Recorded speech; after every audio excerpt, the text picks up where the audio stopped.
it feel to be more than hood famous now? People be acting like they know you, but they don't really. Don't try to be everybody's cup of tea. If that's the case, maybe it's time for me to move on for real. Hey, I'm way past retirement. You're just gonna have to learn how to dream new dreams. I need to remember the night that Andre Watkins became the mayor. It's the grand! P-Valley fans, welcome back to the channel. This is going to be my episode 9 breakdown for the trailer. Can you guys believe this season is almost over with? First season we had Murda Night. This season we got the grand Re-Reopening. And they gave us a couple of scenes in this trailer and we're going to talk about it. If you're finding me for the first time, please subscribe to the channel. Be sure to follow me on Instagram, Twitter. I also do now have a TikTok. And also be sure to download the podcast. I put these on the podcast as well as the live streams. We went live last night at 9 p.m. Eastern, and it was a Donnybrook. I was up there with the ladies all alone. If you haven't checked it out, go check it out right now. And let's go ahead and dive on into this trailer. In the beginning, we get Little Murda, and as we saw him in the last episode, he was getting ready to lace down a track with blood on his damn hands from shooting.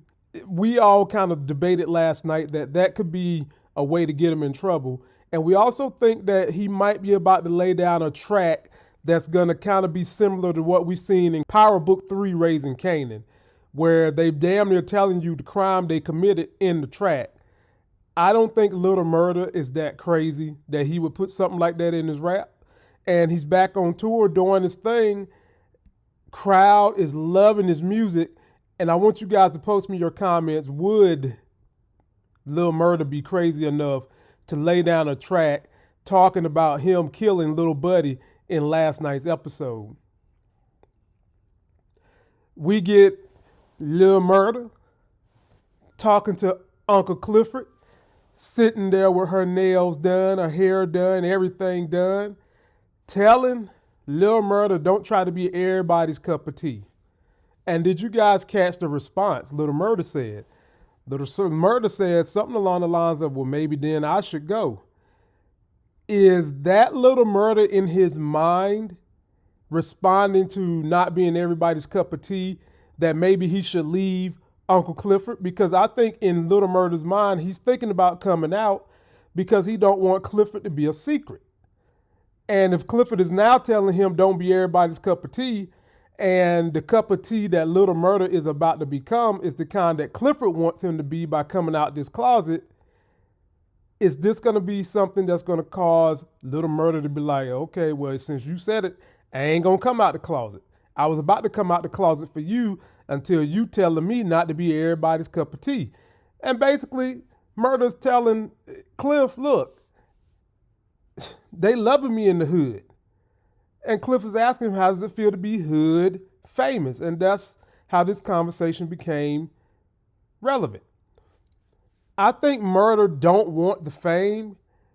I think after everything he's been through, buried Teak and all the secrets that go along with Teak and all the secrets that are having to be maintained, and now he's got more murders on his body, I think he might just want to chill out and come out the closet.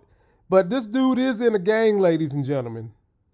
And if he comes out, there could be some retaliation, not from other gangs, but from within his own damn gang. So you guys post your comments, let me know what you think. Will we see this season Lil Murda actually come out in public with Uncle Cliff? Then, ladies and gentlemen, especially my gentlemen, here we go. We got the 1972 Mercedes coming up out the pink, because this is not a up-to-date 2022 Mercedes right now. That shoulder won't allow her to do so. And she's running out the pink, being chased by Uncle Clifford, saying that, you know what, it's over for her. It's over. She cannot do the things she used to do as a 30-year-old right now that she could do when she was 22. And so she about to throw in the towel on stripping. Now, ladies and gentlemen, especially for the fellas, if you ever want to see a perfect woman, perfect dark chocolate, that melts in your mouth and lets you nut in your hands.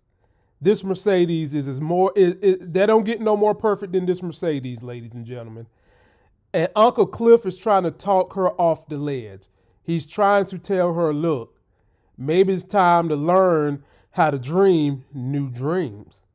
Because whatever's going on with her shoulder and the stress of her carrying this death that's happened in the pink, that's all weighing on her mentality.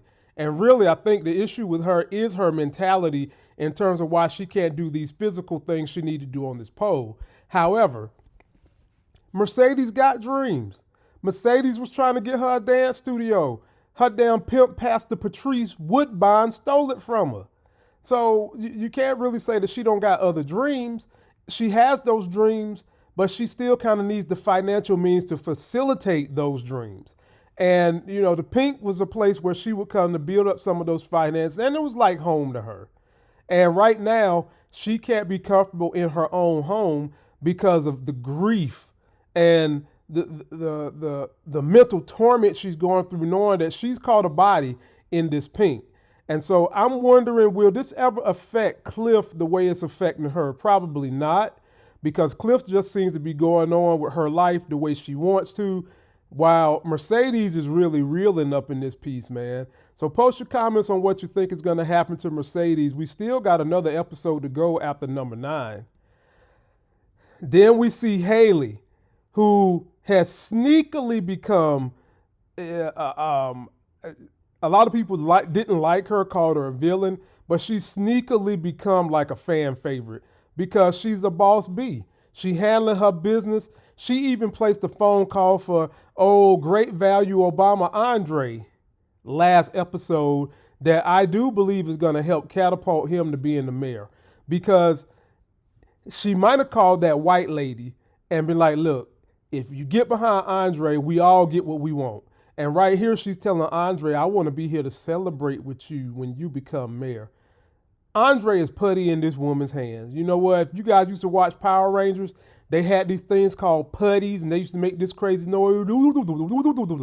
Well, that's what he is for light-skinned Haley.